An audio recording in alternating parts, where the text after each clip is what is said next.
AFC limited cum AFC limited wishes to acquire BCD limited. तो जो AFC limited है वो BCD लिमिटेड को एक्वायर करना चाहता है। जो AFC लिमिटेड है ना उसके पास 10 लाख नंबर ऑफ शेयर्स हैं और जो BCD लिमिटेड है उसके पास 5 लाख नंबर ऑफ शेयर्स हैं। अब हमें फर्स्ट पार्ट में कैलकुलेट करने के लिए बोल रहा है कि जो आफ्टर एक्विजिशन यानी एक्विजिशन के बाद जो BCD है उसकी जो टोटल मार्केट कैप में जो इंक्रीज़ आया है, टोटल मार्केट कैप मतलब यहाँ पे टोटल वैल्यू बोल रखा है, तो टोटल वैल्यू मतलब फर्म की वैल्यू क्या होती है, मार्केट कैप ही तो होती है। तो एक्विजिशन के बाद जो BCD की मार्केट कैप पे जो इंक्रीज़ आया अपने को वो कैलकुलेट करना। और ये किस तरीके से कैलकुलेट करेंगे, जो इन्फॉर्मेशन हमें यहाँ पर ये पूरी जो दे रखी है ना, ये पूरी इन्फॉर्मेशन इसका यूज़ करके हमें क्या कैलकुलेट करना है कि जो BCD है उसकी मार्केट कैप में कितना इंक्रीज़ आया है एक्विजिशन के कारण। तो देख लेते हैं हम क्या क्या इन्फॉर्मेशन हमें दे रखी है। BCD लिमिटेड का करंट एक्सपेक्टेड ग्रोथ रेट दे रखा है, मतलब जो प्री मर्जर जो ग्रोथ रेट है ना, एक्सपेक्टेड ग्रोथ रेट वो कितना है 7% का, ये BCD का है। और जो KFC का और जो AFC का है, मैं KFC बोल रहा हूँ, और जो AFC का है वो 8% का है। प्री मर्जर जो MPS है वो AFC का वो ₹100 का है और जो BCD का जो है वो प्री मर्जर MPS वो ₹20 का है। यानी हमें यहाँ पे AFC और BCD दोनों कंपनीज के प्री मर्जर MPS हमें यहाँ पे दे रखे हैं। फिर एक्सपेक्टेड डिविडेंड दे रखा है BCD का। एक्सपेक्टेड डिविडेंड को हम क्या लिखते हैं, D1 भी तो बोलते हैं ना एक्सपेक्टेड डिविडेंड को। जो डिविडेंड ऑलरेडी पे कर चुके होते हैं हम उसे हम D0 बोलते हैं, और जिसे पे करना होता है यानी जो एक्सपेक्टेड डिविडेंड होता है उसे हम क्या बोलते हैं D1। अगर आपने सिक्योरिटी वैल्यूएशन वाला चैप्टर कर रखा है तो ये आपको बड़े आराम से समझ में आ रहा होगा।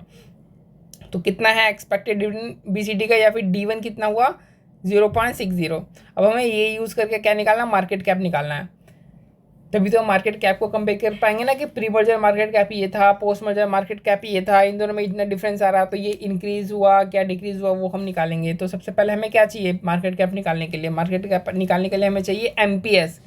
नंबर ऑफ शेयर्स तो हमें पता है कितने 5 लाख नंबर ऑफ शेयर्स है, लेकिन MPS नहीं पता। तो हमें क्या निकालना पड़ेगा, हमें पोस्ट मर्जर MPS और प्री मर्जर MPS ये दोनों निकालने पड़ेंगे। तो चलो सबसे पहले हम, अच्छा देखो प्री मर्जर MPS तो हमें दे रखा है, हमें क्या निकालना पड़ेगा, हमें पोस्ट मर्जर MPS हमें निकालना पड़ेगा। तो हम पोस्ट मर्जर MPS निकालते हैं। तो यहाँ पे D1 लिखा हुआ है, यानी ये वाला फॉर्मूला हमें जो सिक्योरिटी वैल्यूएशन वाला फॉर्मूला है हमें वो वाला यूज़ करना पड़ेगा। तो ये सिक्योरिटी वैल्यूएशन का फॉर्मूला ये होता था, और ये हमारा क्या, ये हमारा मार्केट प्राइस होता है। तो अगर हम इसमें सारी जो फिगर्स है अगर ये पोस्ट मर्जर वाली डालें तो ये जो मार्केट प्राइस आएगी ये भी पोस्ट मर्जर वाली आएगी, और प्री मर्जर वाली हमारे पास ऑलरेडी है, तो हम कंपेयर कर पाएंगे। तो उसको सॉल्व करते हैं। तो D1 कितना दे रखा है, यहाँ पे 0.6 का D1 दे रखा है। ग्रोथ रेट कितना दे रखा है, ग्रोथ रेट अपने को जो दे रखा है पोस्ट मर्जर ग्रोथ रेट वो AFC का दे रखा है 8%। वो क्या दे रखा है, AFC का 8% दे रखा है।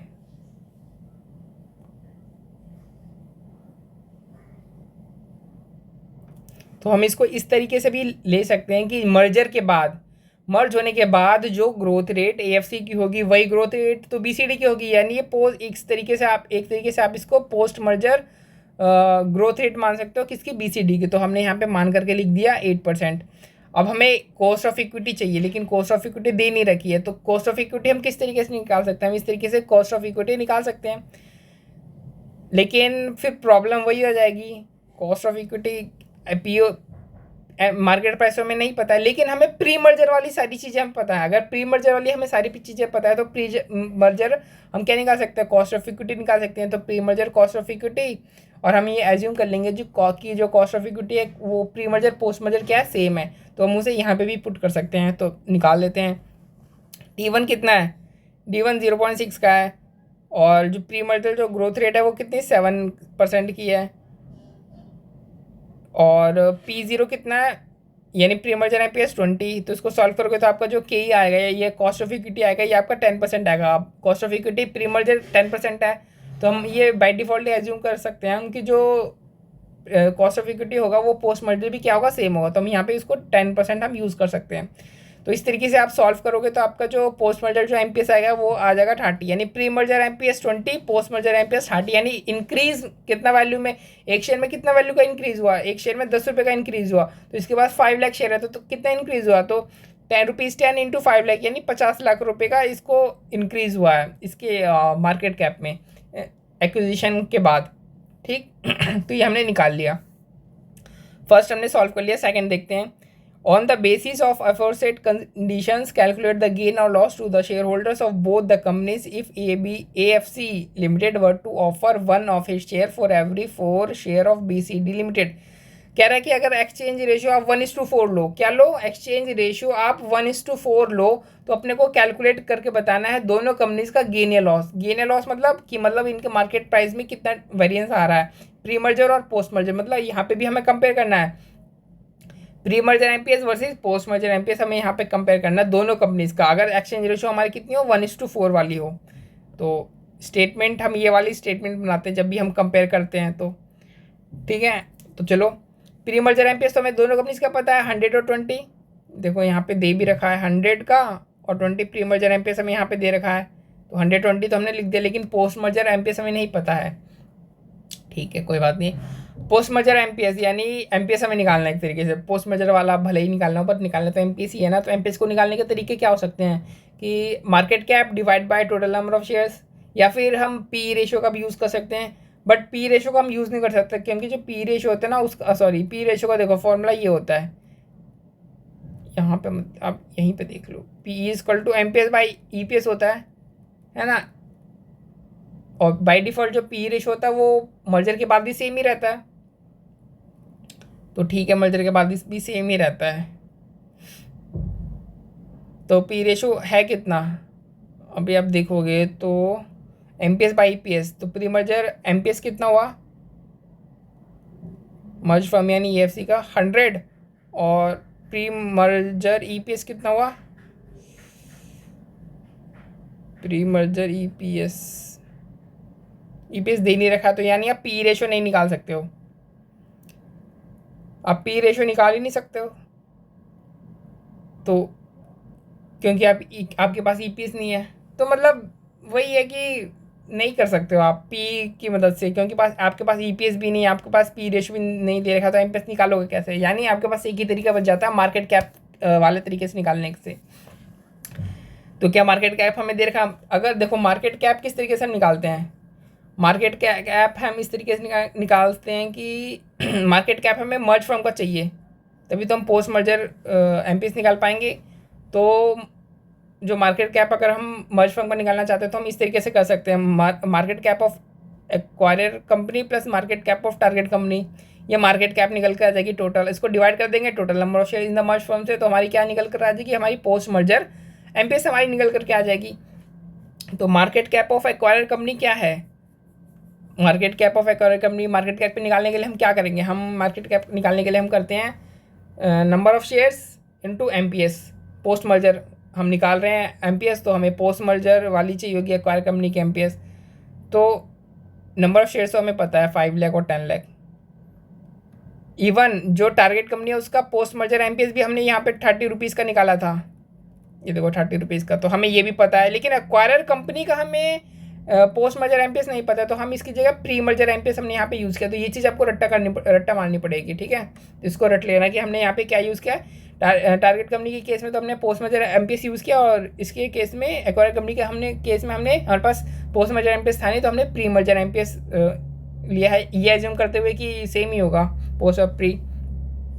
तो मार्केट कैप हमारी निकल करके आ गई और डिवाइड कर दिया इसको total shares of the merge firm, total shares होंगे कितने, 10 लाख तो एक्वायर कंपनी के पास है, और टारगेट कंपनी को कितने इशू किए होंगे, टारगेट कंपनी को हर 4 शेयर के बदले में 1 शेयर इशू किया गया है, तो 5 लाख शेयर के बदले में कितने शेयर इशू किए गए होंगे, तो 5 लाख इंटू 1/4 कर दोगे तो निकल करके आ जाएगा। अब मार्केट कैप निकल करके आ गई, total number of share of the merge firm निकल करके आ गई, तो इन दोनों को आप डिवाइड कर दो तो आपका क्या आ जाएगा, पोस्ट मर्जर एमपीएस निकल करके आ जाएगा। देखो ये मेथड थोड़ा सा अजीब है, क्यों, क्योंकि जब आप निकालते हो ना पोस्ट मर्जर मार्केट कैप, जब आप इस तरीके से निकालते हो market cap of acquire company plus market cap of target company, तो आप जो सिनर्जी है ना जो आती है मर्ज होने से, उसको आप मिस कर देते हो। वैसे तो हम किस तरीके से निकालते थे, पी की रेशियो की मदद से जो हम निकालते थे, MPS by EPS into number of shares और इन दोनों को इंटू कर देते थे, तो हमारा मार्केट कैप निकल करके आ जाता था पोस्ट मर्जर यानी मर्ज फर्म का जो मार्केट कैप निकल कर के आता था। लेकिन हम इस तरीके से नहीं निकाल सकते क्योंकि ना तो पी रेशियो है ना तो ईपीएस हमें दे रखा है, तो हमारे पास कोई चारा नहीं बचता सिवाय इसके कि हम ये वाला तरीका यूज़ करें, और इस वाले तरीके में सिनर्जी जो है वो यूज़ होती नहीं है। और चलो ये वाला तरीका ले भी लिया, तो हमने यहाँ पे क्या यूज़ किया, यहाँ पे पोस्ट मर्जर एमपीएस की जगह हमने प्री मर्जर एमपीएस हमें यूज़ करना पड़ा, तो ये भी प्रॉब्लम है यहाँ पे। तो थोड़ा सा तरीका अजीब है, आपको इस क्वेश्चन को ना आप इंपॉर्टेंट मार्क कर लो और पेपर में एग्जाम से पहले प्रैक्टिस कर लेना और एग्जाम से पहले एक बार देख भी लेना।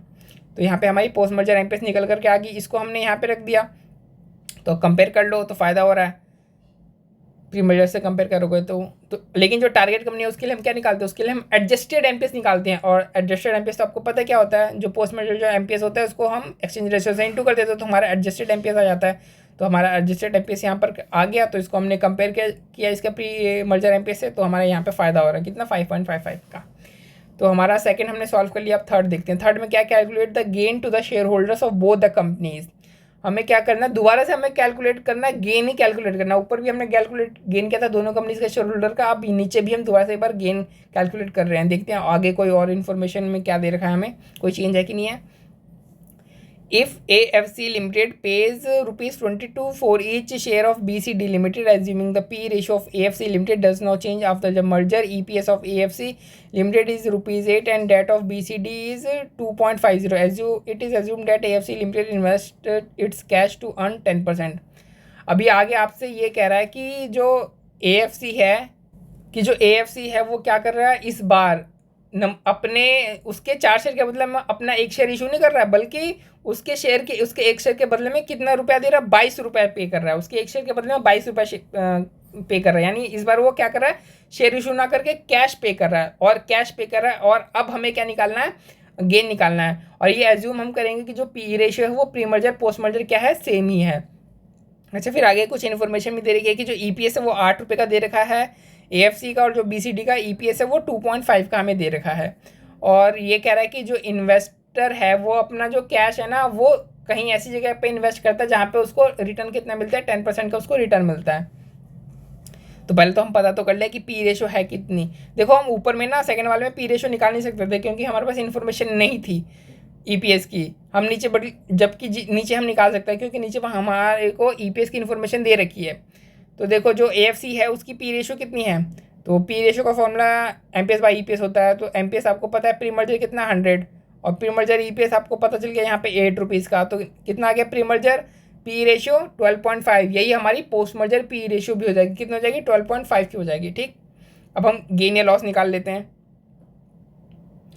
तो गेन या लॉस कैसे निकलता है, MPS pre post merger MPS versus pre merger MPS. तो प्री मर्जर एमपीएस तो हमें दोनों कंपनीज का पता है 100 और 20, यहाँ पे भी हमने देखो वही किया था 100 और 20। अब यहाँ पे हमें पोस्ट मर्जर एमपीएस निकालना है। हम ये वाला पोस्ट मर्जर एमपीएस इसलिए यूज़ नहीं कर सकते हैं क्योंकि इस वाले में क्या है कि हमें शेयर हम इसको पे कर रहे थे, इस वाले में हम क्या कर रहे हैं, इसको कैश पे कर रहे हैं, तो हम ये वाला यूज़ नहीं कर सकते हैं। तो अब हमें पोस्ट मर्जर एमपीएस चाहिए। पोस्ट मर्जर एमपीएस वही कैलकुलेट करने के 2 तरीके। पहला तरीका क्या है कि मार्केट कैप आपको पता हो, तो मार्केट कैप हमें पता नहीं है। दूसरा तरीका क्या है कि आप पी रेशो की हेल्प कर सकते हो। तो पी रेशो तो हमें पता है, तो हम उसकी मदद से क्या कर सकते हैं, बिल्कुल हम एमपीएस निकाल सकते हैं। तो पी रेशो कितना है 12.5, वही हमने निकाला, ऊपर हमने निकाला था ना, और तो ये रहा 12.5। अच्छा, तो पोस्ट मर्जर ईपीएस भी तो हमें चाहिए। तो देखते हैं हम पोस्ट मर्जर जो हमारा ईपीएस है वो कहाँ है। तो पोस्ट मर्जर ईपीएस निकलेगा कैसे, पोस्ट मर्जर ईपीएस 2 तरीके, देखो ईपीएस 2 तरीके से निकाल सकते हैं हम। Total earnings divide by number of shares, तो ईपीएस निकल कर आ जाएगा। या फिर पी रेशो की मदद से निकालना है, तो पी रेशो तो हम ऑलरेडी निकाल रहे हैं, तो इसमें से तो ईपीएस हम निकाल नहीं सकते हैं क्योंकि हमें एमपीएस तो पता नहीं है, एमपीएस तो हम निकाल ही रहे हैं। तो एक ही तरीका बचता है कि total earnings divide by total number of shares. Total number of shares of the merge firm तो हमें पता है ये रे, total number of shares of the merge firm. नहीं, ये नहीं होंगे, सिर्फ 10 लाख होगा। क्यों, क्योंकि हम कैश पे कर रहे हैं, हम शेयर तो इशू कर नहीं रहे हैं, तो हमारे पास सिर्फ 10 लाख ही बचेगा। जो ओरिजिनली जो एएफसी का जो शेयर है वही मर्ज फर्म का नंबर ऑफ शेयर्स बचेगा, यानी 10 लाख ही बचेगा। लेकिन टोटल अर्निंग्स हमें निकालनी पड़ेगी। तो देखो टोटल अर्निंग्स क्या होगी,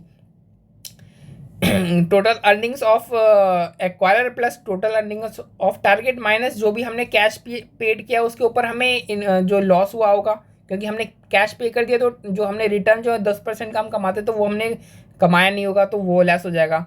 यानी earnings of acquire company plus earnings of target company minus cash paid into 10% 1 minus tax rate.